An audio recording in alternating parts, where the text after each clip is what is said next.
అందరికీ నమస్కారం. Welcome to Bharati TV. Andhra Pradesh ముఖ్యమంత్రి నారా చంద్రబాబు నాయుడు గారికి ఓ ప్రభుత్వ ఉద్యోగి ఓ ఓపెన్ లెటర్ రాశారు. మీరు అనుకోవచ్చు, నార్మల్గా ప్రభుత్వ ఉద్యోగులు మాకు జీతాలు పెంచమనో, లేకపోతే టీఏలు డిఏలు పెంచండి, లేకపోతే ఇంకే విధంగా కావాలి అని చెప్పి లెటర్లు రాస్తూ ఉంటారు. నార్మల్గా వాళ్ళకి ఏం కావాలన్నా కానీ ఉద్యోగ సంఘాల తరపున కానీ వీటితో పాటు అందరు వెళ్ళి మాకు అది కావాలి ఇది కావాలి అని చెప్పి అందరూ లెటర్లు రాస్తుంటారు. కానీ ఓ ప్రభుత్వ ఉద్యోగి వాళ్ళకి జరిగిన మంచి గురించి ఒక ఓపెన్ లెటర్ ఏదైతే ఉందో ఆంధ్రప్రదేశ్ ముఖ్యమంత్రి నారా చంద్రబాబు నాయుడు గారికి రాశారు. నిజంగా ఆ లెటర్ వైరల్ అవుతుంది సోషల్ మీడియాలో. నిజంగా చూస్తే గత 5 సంవత్సరాలలో వైఎస్ జగన్మోహన్ రెడ్డి గారు పరిపాలనలో 2019 నుంచి 2024 వరకు ఏమైంది?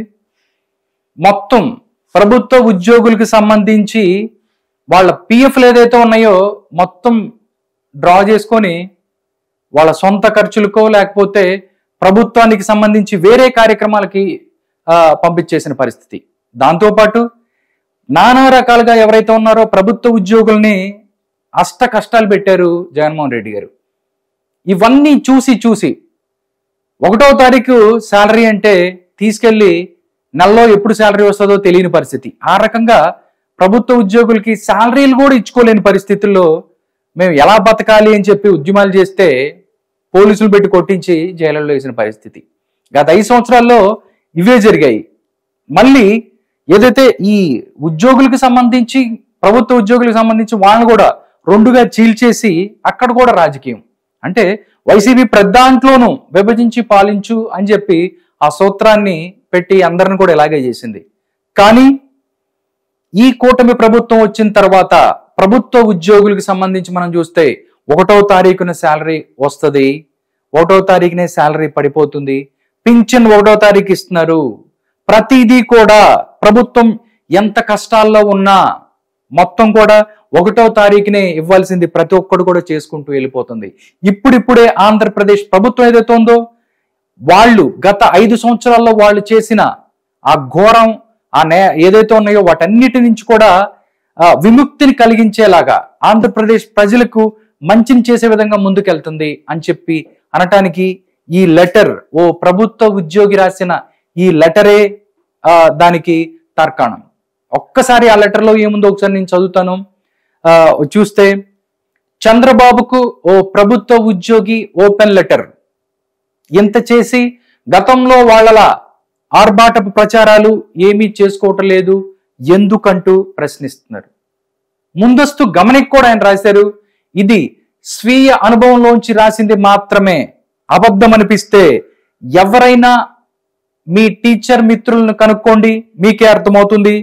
అప్పటికి అబద్ధం అనిపిస్తే చెప్పండి, మరో నిమిషంలో పోస్ట్ డిలీట్ చేసేస్తాను అని చెప్పి ఆయన ఎవరైతే ఉన్నారో ఆయన రాసిన లెటర్. ఒక్కసారి ఆ పేరు కూడా ఉంది, నేను ఆ పేరు కూడా ఆయన రాసిన పోస్ట్ ఏదైతే ఉందో అది కూడా చూపిస్తాను. మొత్తం ఒకసారి చూస్తే రాఘవరామిరెడ్డి రాసిన లెటర్ ఇది. ఆంధ్రప్రదేశ్ ఎవరైతే ముఖ్యమంత్రి నారా చంద్రబాబు నాయుడు గారికి ప్రభుత్వానికి రాసిన ఈ యొక్క లెటర్. కృతజ్ఞతలండి ప్రభుత్వం గారు అని చెప్పి మొదలు పెట్టారు ఆయన. పిఎఫ్ తాలూకు డబ్బులు అకౌంట్లో పడ్డాయి. నిజంగా ఎంత ఎంత ఆనందంగా చెప్తున్నారంటే పిఎఫ్ తాలూకా డబ్బులు మా అకౌంట్లో పడ్డాయి అని చెప్పి మొదలు పెట్టారు ఆయన. ఎందుకంటే గత 5 సంవత్సరాలు చూసుకుంటే ఉన్న అకౌంట్లోంచి డబ్బులు పోవటం తప్ప అకౌంట్లోకి వచ్చిన సందర్భాలు ఏమి లేవు, అవుట్ గోయింగ్ తప్ప ఇన్కమింగ్ లేదు అని చెప్పి అందరూ కూడా ఎవరైతే ఉన్నారో గవర్నమెంట్ ఉద్యోగులు ఎవరైతే ఉన్నారో వాళ్ళు చాలా బాధపడిన విషయం మనందరికీ తెలుసు. పిఎఫ్ తాలూకు డబ్బులు అకౌంట్లో పడ్డాయి. నెల నెల వచ్చే జీతం డబ్బుల్లోంచి కొంత మొత్తాన్ని యజమాని అయిన ప్రభుత్వం గారి దగ్గర దాచిపెట్టుకుంటాం మేము. పిల్లల చదువులకో, పెళ్లిళ్ళకో, ఏదైనా అత్యవసర వైద్య ఖర్చులకో, ఇల్లు కట్టుకోవటానికో, కొనుక్కోవటానికో, సర్వీస్ చివరి కాలాన ఉపయోగపడుతుందని ఇట్లా చేశాం. యజమాని మీద నమ్మకంతో భరోసాతో ఇలా చేస్తాం. 5 ఏళ్ల కోమారు వచ్చే ఏ ప్రభుత్వం గారు కూడా మా నమ్మకాన్ని భగ్నం చేయలేదు. కానీ మీకు ముందొచ్చిన వారు మాత్రం ఏడిపించేశారండి.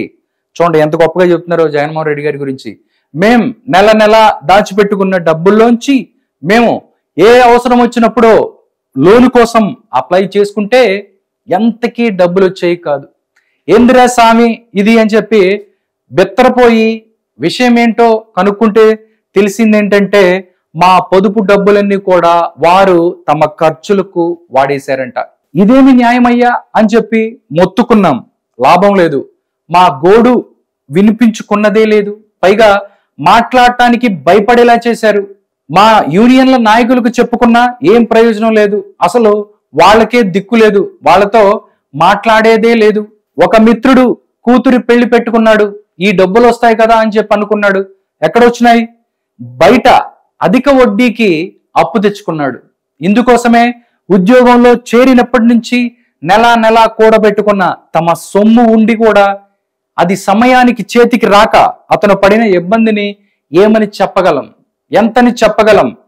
ఇట్లా ఎంతో మంది ఎన్నో వ్యధలు మేమందరం కూడా చూసాము అని చెప్పి ఆయన ఈ లెటర్లో చెప్తున్నాడు. నిజంగా ఆయన రాస్తున్న ఒక్కొక్క మాట చూసుకున్నట్టయితే గత 5 సంవత్సరాలలో ఎవరైతే ఆంధ్రప్రదేశ్లో ప్రభుత్వ ఉద్యోగులు పడిన నరకాన్ని ఆయన తన యొక్క లెటర్లో ప్రభుత్వానికి విన్నవించుకుంటూ, చంద్రబాబు నాయుడు గారికి విన్నవించుకుంటూ ఒక్కొక్కటి చెప్తూ చేస్తూ ఆయన రాసుకుంటూ వెళ్తుంటే నిజంగా అందరూ కూడా ఏదైతే నిజం ఇదంతా నిజమే కదా అని చెప్పి మాట్లాడుకున్న పరిస్థితి. దాని తర్వాత ఆయన లెటర్లో ఒకసారి మనం చూస్తే ఆ రోజు ఆ మిత్రుడు కళ్ళల్లో కనపడ్డ వేదన, కసి ముందస్తుగానే జరగనున్నది చెప్పేశాయి. వారు వెళ్ళిపోయారు, మీరు వచ్చారు. అయినా పెద్దగా నమ్మకం ఏమీ లేదు. అన్ని వేల కోట్లు వాడేసుకుంటే వాళ్ళు మాత్రం తీర్చగలరా అని చెప్పి మేమందరం, అంటే ప్రభుత్వ ఉద్యోగులందరం మేమందరం అనుకున్నాము. కానీ మీరు క్రమంగా విడతల వారీగా తీరుస్తూ వస్తున్నారు. వారు పెట్టిన ఆయా వాచ్మెన్, మధ్యాహ్న భోజన కార్మికుల వేతనాల బకాయిలు తీరుస్తున్నారు. ఉద్యోగుల పొదుపు సొమ్ములకు సంబంధించి వివిధ లోన్లు బకాయిలను కూడా మీరు తీరుస్తున్నారు. విద్యార్థుల ఫీజు బకాయిలను కూడా మీరు తీరుస్తున్నారు. నెల నెల సమయానికి జీతాలు ఇస్తున్నారు. కనీసం 5వ తారీఖు లోపు. మరి ఇది గగనమే అయిపోయింది అప్పట్లో.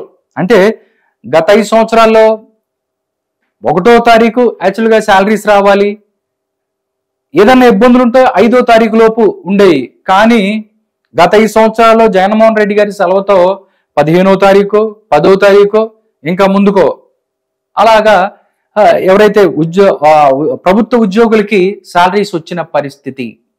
దానికి సంబంధించి ఏదైతే ఏ తారీఖులో శాలరీస్ వస్తాయో వాటన్నిటి మీద కూడా ఆయన ఈ యొక్క లెటర్లో రాసుకుంటూ వచ్చారు. దానికి సంబంధించి దాని కొనసాగింపుగా మనం చూసినట్టయితే మా యూనియన్ల నాయకులతో ప్రతి వారము చర్చలు జరుపుతున్నారు. మీరు వాళ్ళ డిమాండ్లను తీరుస్తున్నారా అన్నది తర్వాత చూద్దాం.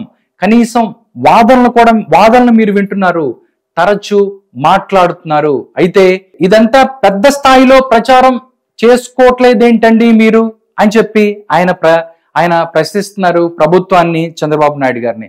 గత ప్రభుత్వం వారు గనక అయినట్లయితే ఇట్లా కొన్ని వందల కోట్లు విడుదల చేస్తే ఇట్లా సాదాసీదాగా ఉండేవాళ్ళ, పెద్ద సభ పెట్టి పెద్ద బటన్ నొక్కి ఆ స్పీచ్లు, ఆ ప్రకటనలు, ఆ హంగామా మామూలుగా ఉండేదా?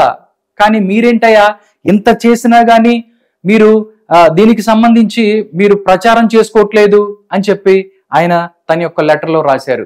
మీరేంటండి బాబు, సంబంధిత మంత్రి కూడా పెద్దగా చెప్పుకున్నట్లు లేదు. అయినా మా సొమ్ములు మాకొచ్చినందుకు కూడా కృతజ్ఞతలు చెప్పుకునే స్థితిలోకి వచ్చేసామేమిటో మేము. ఎందుకైనా మంచిది మరోమారు కృతజ్ఞతలండి ప్రభుత్వం గారు. ఇంకా పేరుకుపోయిన బకాయిలు చాలా ఉన్నాయి, వాటి సంగతి కూడా చూస్తారు కదూ అని చెప్పి చాలా అంటే వినమ్రంగా మొత్తం ఒక లెటర్లో జరిగిన పరిణామాలన్నిటిని కూడా ఆయన రాసుకుంటూ వచ్చారు. నిజంగా ఏదైతే రాఘవ రామిరెడ్డి ఎవరైతే ఉన్నారో ప్రభుత్వ ఉద్యోగి రాసిన ఆ యొక్క లెటర్ ఏదైతే ఉందో నిజంగా అందరు సోషల్ మీడియాలో ప్రతి ఒక్కళ్ళకి కూడా దీనికి సంబంధించి వైరల్ అవుతుంది. ఎందుకంటే గత 5 సంవత్సరాలు ప్రభుత్వ ఉద్యోగులు మనం చూసుకుంటే వాళ్ళ పడ్డ కష్టాలు నిజంగా ఒకటేంటి, వాళ్ళ పిఎఫ్లు తీసుకెళ్లిపోయి వేరే దానికి వాడుకున్న పరిస్థితి, 1వ తారీఖు శాలరీస్ వచ్చేది కాదు. ఎవరిని అడిగితే యూనియన్ లీడర్స్ని అడిగితే వాళ్ళకి మధ్య గొడవలు పెట్టి కొట్టుకు చావంటారా అని చెప్పేవాళ్ళు. అదేంటని రోడ్డు మీదకి వస్తే పోలీసులను పెట్టి అరెస్ట్ చేసేవాళ్ళు. నిజంగా చూస్తే వీటన్నిటి కూడా మీరు ఒకటి తర్వాత ఒకటి అన్నిటి కూడా తీరుస్తూ వస్తున్నారు. గత 5 సంవత్సరాల్లో జరిగిన నష్టం ఏదైతే ఉందో ఇక్కడ కూటమి ప్రభుత్వం అధికారంలోకి వచ్చిన తర్వాత ఈ 10 నెలల నుంచి ఒకటొకటి సెటరైట్ చేసుకుంటూ వస్తున్నారు నారా చంద్రబాబు నాయుడు గారు.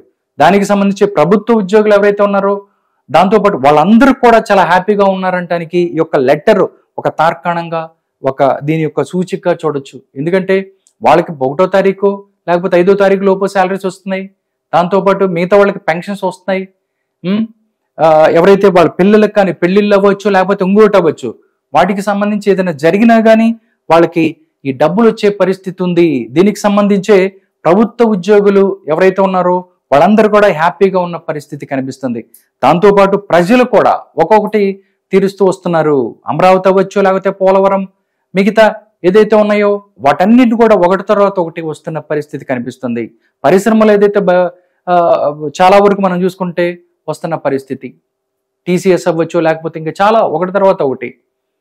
దీని తర్వాత ఈ మొత్తం వీటన్నిటి కూడా చూసుకుంటే గత 5 సంవత్సరాల్లో 30 సంవత్సరాలు వెనకపోయిన ఆంధ్రప్రదేశ్ని కూటమి ప్రభుత్వం చంద్రబాబు నాయుడు గారి ఆధ్వర్యంలో కూటమి ప్రభుత్వం ముందుకు తీసుకెళ్తుంది, ఒక్కొక్కటి సెటరైట్ చేసుకుంటూ వస్తుంది అని చెప్పడానికి నిదర్శనమే రాఘవరామిరెడ్డి గారు రాసిన ఈ యొక్క లెటర్ ఏదైతే ఉందో ఆ లెటర్. దాంట్లో అన్ని చేసుకుంటూ వచ్చారు. దాంతోపాటు మీరు ఇన్ని చేసినా కానీ మీరు ప్రభుత్వం ఏదైతే ఉందో దీన్ని మీరు ప్రచారం ఎందుకు చేసుకోరు, దానికి సంబంధించి మంత్రి గారు కూడా దీని గురించి మాట్లాడట్లేదు ఏంటి అని చెప్పి కూడా మాట్లాడుకొస్తున్న పరిస్థితి కనిపిస్తుంది. నిజంగా ఏది ఏమైనప్పటికీ ప్రభుత్వ ఉద్యోగులు ఎవరైతే ఉన్నారో వాళ్ళు హ్యాపీగా ఉంటే ప్రభుత్వం కూడా వాళ్ళు సక్రమంగా పనిచేసుకుంటూ వెళ్ళిపోతారు. నిజంగా ఏదైతే అవినీతి జరగకుండా ఉంటది, మిగతాది వాళ్ళు ప్రతి ఒక్కరి దగ్గర టేబుల్ కింద చేతులు పెట్టకుండా ఉండే పరిస్థితి ఉంటది.